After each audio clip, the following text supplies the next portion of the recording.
میرا خیال ہے پاکستان تحریک انصاف ٹھیک ہی کہہ رہی ہے. 278 لوگ تو واقعی مرے ہیں کیونکہ گولی وہاں پہ چلی ہے اور بڑی خوفناک فائرنگ ہوئی ہے اور اندھا دھند ہوئی ہے اور بڑے بڑے ویپنز اس میں استعمال ہوئے ہیں. اور مجھے یہ بھی پتہ ہے کہ لاشیں کہاں پڑی ہوئی ہیں.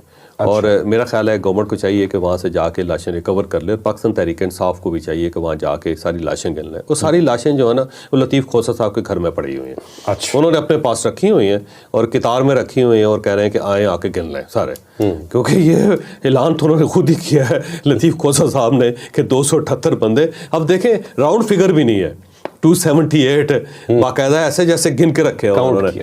کاؤنٹنگ کی ہوئی ہے باقاعدہ, اور انہوں نے تصدیق کی ہوئی ہے کہ جو بندے ہیں وہ مرے ہوئے ہیں, کوئی زندہ نہیں ہے ان میں. اللہ معاف کرے, ایک شخص کی موت بھی بڑی خوفناک ہوتی ہے اس میں. اور ریاست کو اپنے کسی شہری کے اوپر گولی نہیں چلانی چاہیے.